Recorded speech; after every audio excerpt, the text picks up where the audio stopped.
બહુપદીઓમાં આગળનો પોઈન્ટ જોઈશું કે આપણે લાસ્ટ વિડીયો સુધીમાં નિત્યસમ 1 થી 5 વિશે આપણે ભણી ગયા. આજે નિત્યસમ 6 અને 7 વિશે સમજીશું. આપણે જાણીએ છીએ કે નિત્યસમ 6 અને 7 શેના વિશે છે કે નિત્યસમ 6 અને 7 એક ઘનનું એટલે કે 3 ઘાતનું વિસ્તરણ આપવામાં મદદ થાય છે. તો એના કરતાં આપણે કેટલાક ઉદાહરણ જોઈએ કે પ્રથમ ઉદાહરણ છે કે 3a વત્તા 4b ની 3 ઘાત. આપણે દાખલો જોઈને અનુમાન લગાવી શકીએ કયો નિત્યસમ આપણે વાપરી શકીએ છીએ. તો આપણે સૌપ્રથમ નિત્યસમ કયો લઈશું કે નિત્યસમ x વત્તા y ની 3 ઘાત બરાબર એનું સાદું રૂપ આપણને ખબર જ છે કે x ની 3 ઘાત વત્તા y ની 3 ઘાત વત્તા 3x² વત્તા 3xy² નો ઉપયોગ કરતા. આ એક સાદી રીતે યાદ રાખવું હોય તો શું કરીશું કે પહેલા પ્રથમ પદનો વર્ગ ગુણ્યા બીજું પદ વત્તા પ્રથમ પદ ગુણ્યા બીજા પદનો વર્ગ. હવે આપણે x y સાથે સરખાવીએ તો x બરાબર થશે 3a y બરાબર થશે 4b.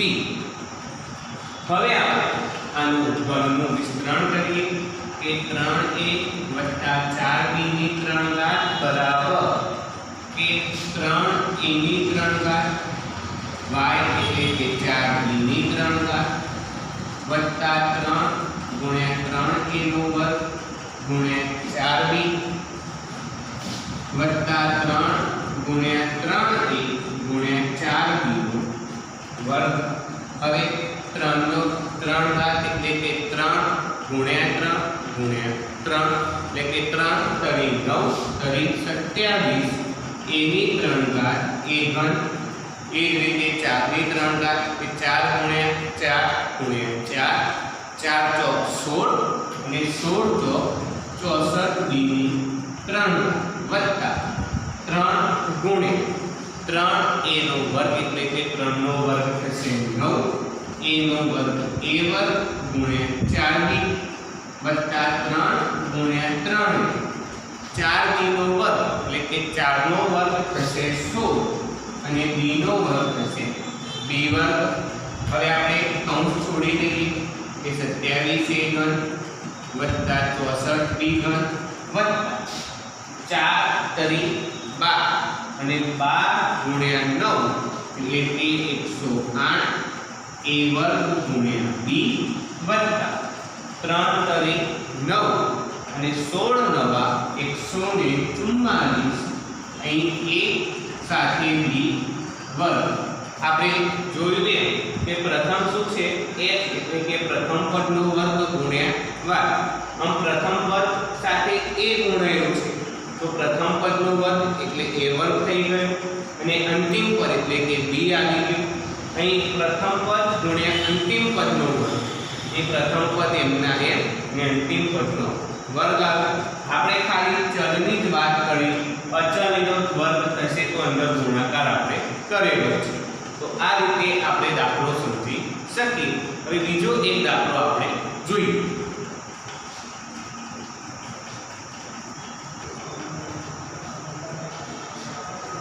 હવે આપણે એક બીજી રીતનો દાખલો જોઈએ કે નિત્યસમ નંબર 7 આપણી પાસે છે કે માઈનસ ની 3 ઘાત કરીએ.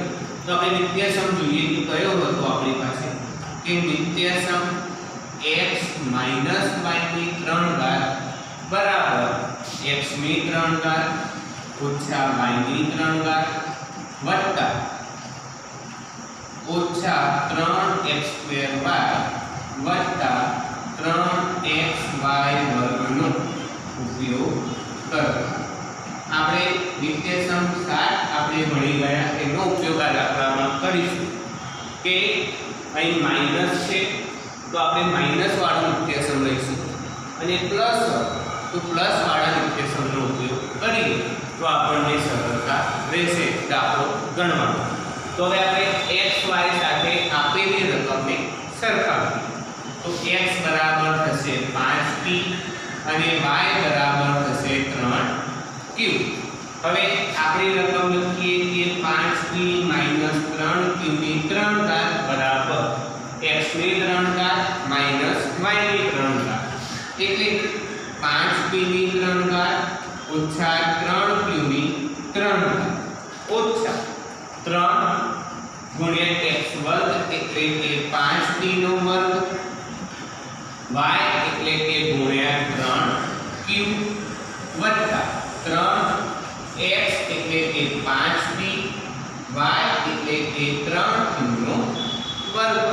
હવે આપણે અવયવ કાઢીએ કે 5 ની 3 ઘાત એટલે કે 5 ગુણ્યા 5 એ 5 ગુણ્યા 5 25 અને 25 પંચા 125 p ની 3 ઘાત ઓછા 3 નો ઘન આપણે જાણીએ છીએ કે 27 q નો ઘન q ઘન માઈનસ 3 5 નો વર્ગ પણ આપણે જાણીએ છીએ કે 25 p નો વર્ગ p વર્ગ ગુણ્યા 3q વત્તા 3 એમના એમ 5p એમના એમ 3 નો વર્ગ 9 અને q નો વર્ગ q વર્ગ।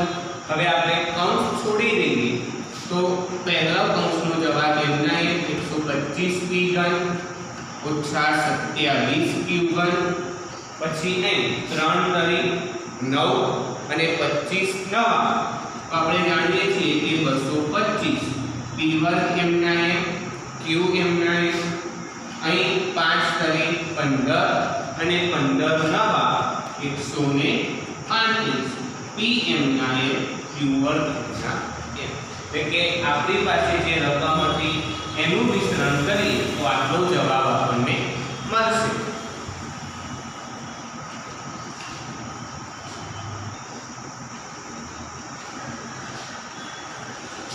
હવે આપણે એક બીજી રીતનો દાખલો જોઈએ કે જે 3 ઘાત એટલે કે ઘનનું જ વિસ્તરણ કરવાનું છે, વચ્ચે પ્લસ આવે તો હવે આપણે ફરી નિર્દેશાંક આપણો પ્લસ વાળો જ વાપરીએ।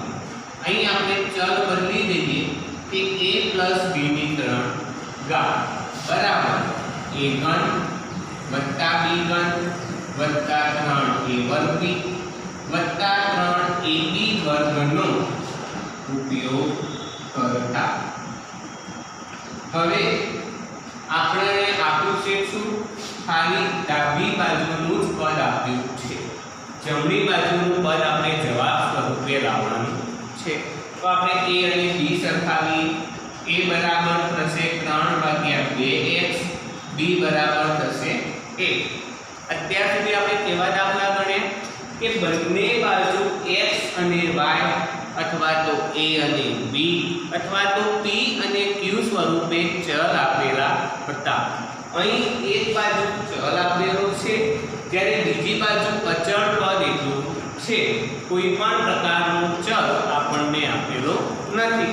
તો દાખલો જોઈએ કે આપણે કરવાનું તો એ 3/2x + 1 નો ઘન બરાબર a ઘન વત્તા b ઘન, a એટલે કે 3/2x નો ઘન, b એટલે કે 1 નો ઘન વત્તા 3 ગુણ્યા 3/2x નો વર્ગ ગુણ્યા 1 વત્તા 3 ગુણ્યા 3/2x ગુણ્યા 1 નો વર્ગ।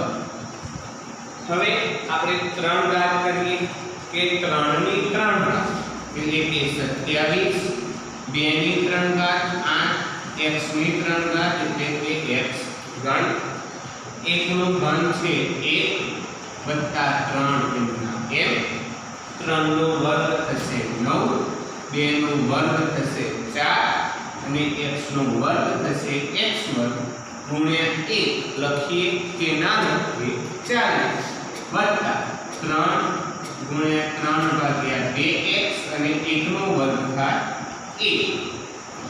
હવે કૌંસ આપણે છોડી દઈએ કે 27/8x ઘન વત્તા 1 વત્તા 9 કરી 27, 3 ને આપણે 3/1 સ્વરૂપમાં લખીએ એટલે કે અંશમાં 27/4x વર્ગ, ફરી અહીં 3 ને 3/1 સ્વરૂપમાં એટલે કે 3 કરી 9/2 x ગુણ્યા 1 છે એટલે પર યુનિટ એમ રહેશે. તો આપણે આવું કોઈ રકમ હોય તો એનું આ રીતે વિસ્તરણ કરી શકીએ છીએ.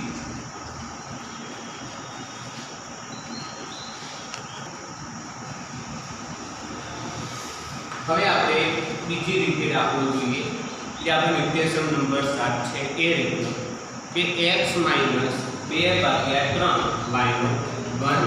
આપણો પ્રથમ તો કામ એ જ કરવાનું કે નિત્યસમ a - b નો ઘન એનું વિસ્તૃત સ્વરૂપ લખીએ a ઘન - b ઘન -3a² b વત્તા 3ab² નો ઉપયોગ કરો. બીજું કામ આપણે શું કરીએ છીએ કે a અને b આપણા આપે જે રકમ સાથે સરખાવીએ તો a ની કિંમત કેટલી થશે x અને b ની કિંમત થશે 2/3 y. હવે આપણે રકમ લખીએ કે x - 2/3 y નો ઘન a ઘન - b ઘન એટલે કે x નો ઘન ઓછા 2/3 y નો ઘન ઓછા 3 a નો વર્ગ એટલે કે x નો વર્ગ ગુણ્યા 2/3 y વત્તા 3 x એમના એમ 2/3 y નો વર્ગ.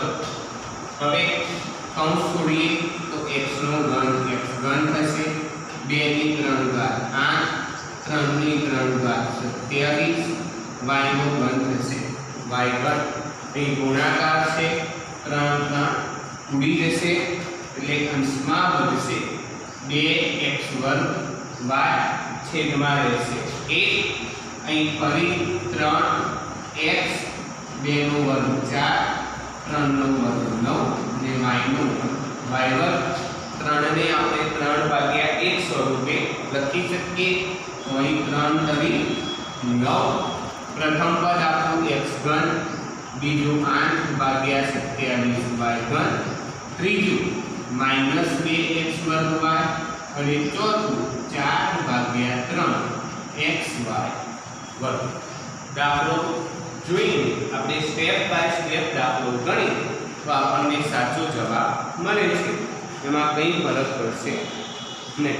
તો આ રીતે આપણે દાખલો ગણી અને જવાબ લાવી શકીએ.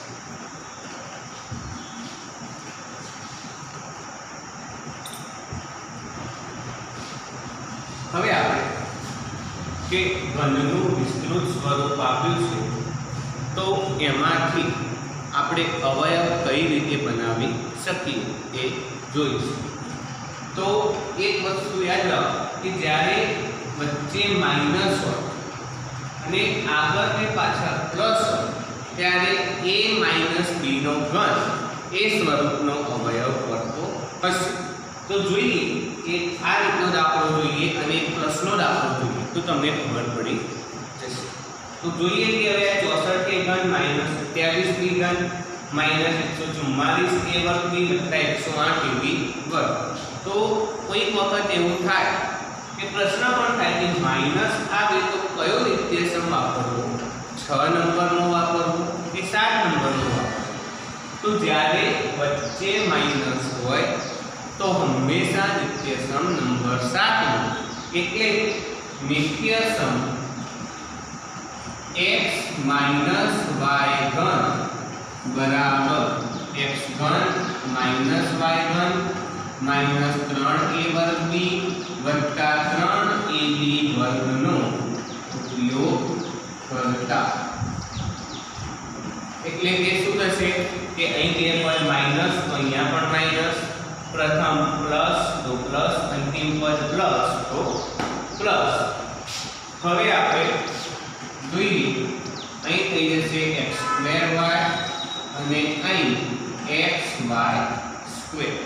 બરાબર. તો હવે આપણે સરખાવીએ તો આ પદ આપણે લઈએ કે x ની 3 ઘાત -y ની 3 ઘાત -3x² y વત્તા 3xy² બરાબર. આપણી રકમ લખી દઈએ કે 64a ઘન माइनस 27 बी घन ओछा 144 ए वर्ग बी वत्ता 108 ए बी वर्ग। હવે આપણે કરીએ કે શું કરવાનું છે કે પદ બનાવતા ઘન 12 આવવો જોઈએ। અહીં કોઈ સંખ્યા 3 હશે, કોઈ એક પદનો વર્ગ હશે, અહીં 3 12 હશે અને અહીં અંતિમ પદનો વર્ગ હશે। તો જે પણ આ ખાલી જગ્યા રહી એ આપણે ભરવાનું વિચારીએ કે આ તો આપણને ખબર જ છે a ની 3 ઘાત થશે a ઘન, પરંતુ 64 કોનો વર્ગ થાય કે 64 નું ઘનમૂળ મળશે 4 એટલે કે 4a નો ઘન। અહીં b નું ઘન b ઘન 27 નું ઘનમૂળ મળે 3। હવે આ જ સંખ્યા મૂકી દઈએ કે 4a 3b 4a 3। હવે જોઈએ કે 4 નો ઘન 64, 3 નો ઘન 27, 4 નો વર્ગ થાય 16, 16 નવા 144, 3 નો વર્ગ થશે 9, 9 ચોક 36 ને 36 તરી 108। એટલે કે આપણે જે વિસ્તરણનું સાદું રૂપ આપ્યું એ સાચું છે। આના બરાબર આપણે જવાબ શું લખતા કે x માઈનસ y નો ઘન। તો x બરાબર અને y બરાબર પદ જોઈએ કે x બરાબર થશે 4, y બરાબર થશે 3b। આનો જવાબ આપણે લખતા કે x માઈનસ y નો ઘન।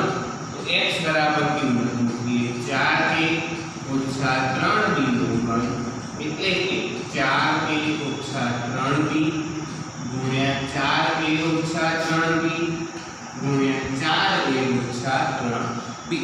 એટલે કે જ્યારે તમને વિસ્તૃત સ્વરૂપ આપ્યું હોય અને એના અવયવો પાડવા નાખીએ તો પણ આપણે નિત્યસમને ઉલટો કરીને અવયવો બનાવી શકીએ છીએ।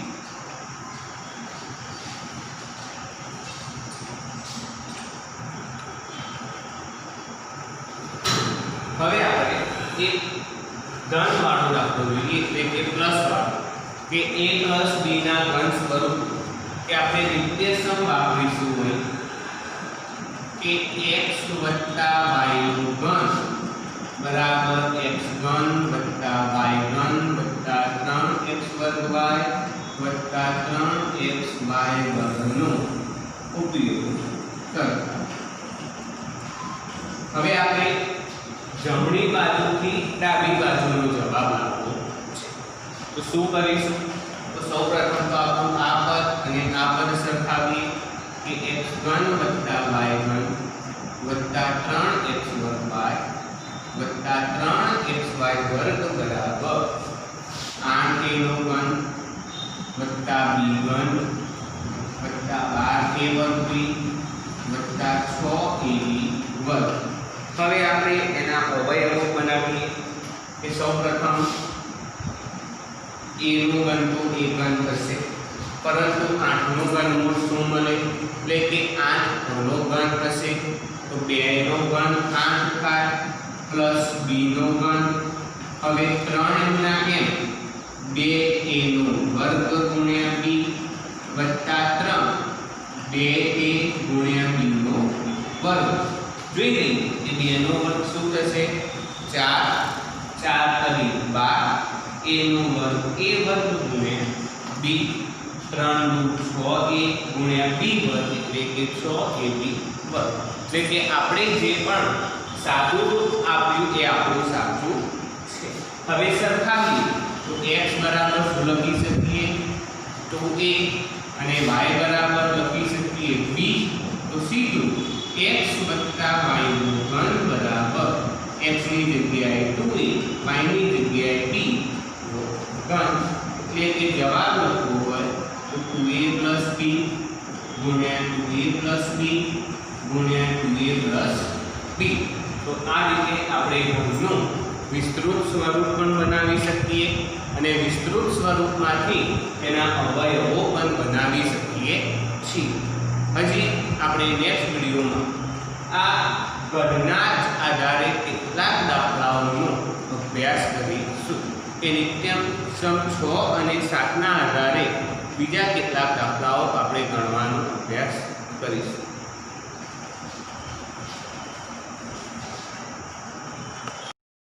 कि लहरों से डरकर नौका पार नहीं होती, कोशिश करने वालों की कभी हार नहीं होती. नन्ही चींटी जब दाना लेकर चलती है, चढ़ती दीवारों पर 100 बार फिसलती है. मन का विश्वास रगों में साहस भरता है, चढ़कर गिरना गिरकर चढ़ना ना अखरता है. आखिर उसकी मेहनत बेकार नहीं होती, कोशिश करने वालों की कभी हार नहीं होती. डुबकियां सिंधु में गोताखोर लगाता है, डुबकियां सिंधु में गोताखोर लगाता है.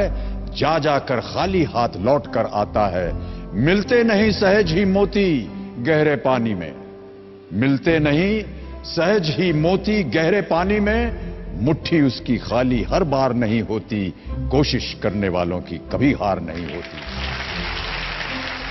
और अंतिम पद है कि असफलता एक चुनौती है, इसे स्वीकार करो. असफलता एक चुनौती है, इसे स्वीकार करो. क्या कमी रह गई देखो और सुधार करो. जब तक न सफल हो नींद चैन को त्यागो तुम, जब तक न सफल हो नींद चैन को त्यागो तुम. संघर्ष का मैदान छोड़कर मत भागो तुम. कुछ किए बिना ही जय जयकार नहीं होती, कोशिश करने वालों की कभी हार नहीं होती.